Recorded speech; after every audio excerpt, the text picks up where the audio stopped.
Robert Spencer here for Jihad Watch, a program of the David Horowitz Freedom Center, and for the Center for Security Policy.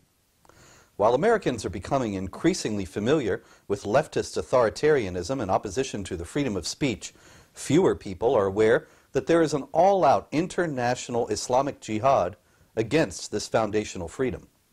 Nor do many people realize how often leftists and Islamic supremacists work hand in hand to curtail the freedom of speech. Here are 6 recent such collaborations, as I explain in more detail in my book, The Complete Infidel's Guide to Free Speech and Its Enemies. Obama versus the First Amendment.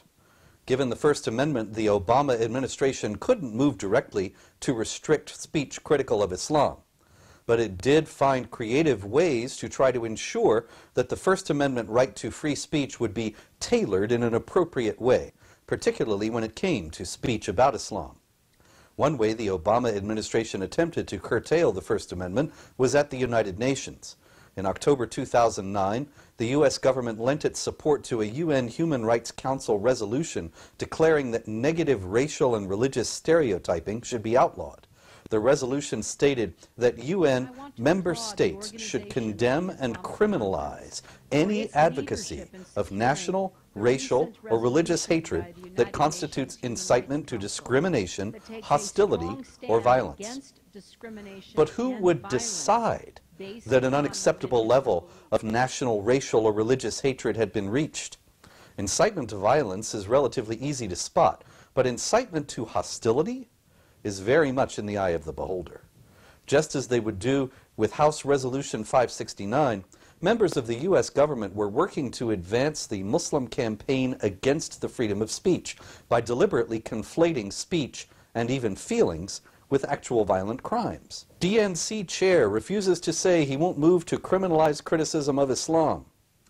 In July 2012, Thomas Perez, the Obama administration's Assistant Attorney General for the Civil Rights Division, who later became chair of the Democratic National Committee after Donald Trump was elected president, was being questioned by Republican Representative Trent Franks of Arizona about the Obama administration's commitment to free speech.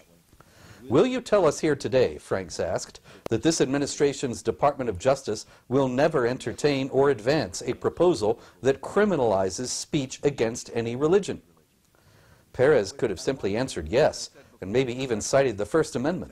Instead, he refused to answer the question directly. Franks persisted, ultimately asking it 4 times. At one point, Perez claimed that it was a hard question. He simply refused to affirm that the Obama Justice Department would not attempt to criminalize criticism of Islam. Now, while the Obama administration indeed never did go so far, it nibbled around the edges of the First Amendment in numerous ways to appease Muslim sensibilities and thereby set a disturbing precedent, laying a foundation upon which criminalization of certain kinds of speech may be justified in the future. One way they did that, of course, was by blaming Benghazi on offending the Muslims.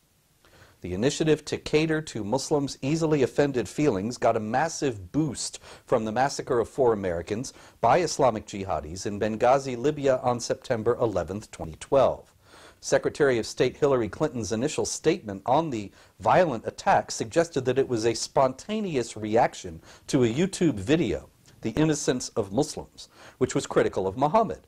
And other administration officials would make that claim outright, including Susan Rice. Clinton took the opportunity to deplore not only the violence, but also the criticism of Islam that was supposed to have motivated it. "Some have sought to justify this vicious behavior as a response to inflammatory material posted on the internet," she said. "The United States deplores any international effort to denigrate the religious beliefs of others. Our commitment to religious tolerance goes back to the very beginning of our nation. But let me be clear, this is never any justification for violent acts of this kind." Now, that was for public consumption. Behind closed doors, however, Secretary of State Clinton told Egypt's Muslim Brotherhood Prime Minister Hisham Kandil the very next day, "We know that the attack in Libya had nothing to do with the film.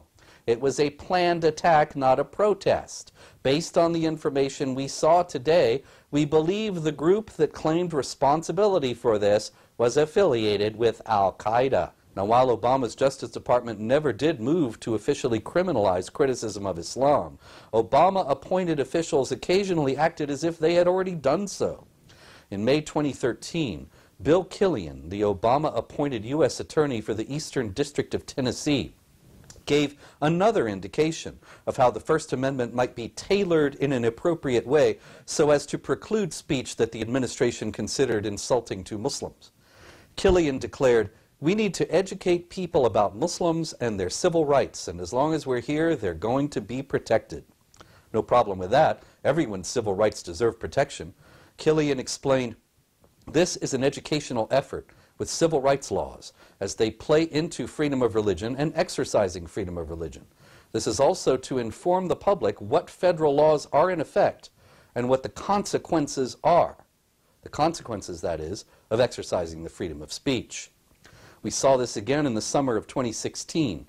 An Obama-appointed federal prosecutor in Idaho didn't even bother to go to war against the First Amendment. He simply behaved as if it didn't exist. 3 Muslim migrant boys whose families had been settled in a Twin Falls, Idaho apartment complex brutally sexually assaulted a 5-year-old girl who was their neighbor. In this overheated atmosphere of charge and countercharge, Wendy J. Olson, the Obama-appointed U.S. Attorney for Idaho, chose to warn Twin Falls residents and others interested in the case that speech about the case could be a crime. The spread of false information or inflammatory or threatening statements about the perpetrators or the crime itself, she said, reduces public safety and may violate federal law. The U.S. Attorney's primary concern, which was shared by the prosecutor, appeared to be not justice for the 5-year-old rape victim, but for protecting the Muslim migrants involved. On December 3, 2015, the day after 2 Muslims murdered 14 people at a Christmas party in San Bernardino, California, Attorney General Loretta Lynch gave an address at the 10th anniversary dinner of Muslim advocates, the group that had been responsible for the Obama administration's removal of all mention of Islam and jihad from counter-terror training materials.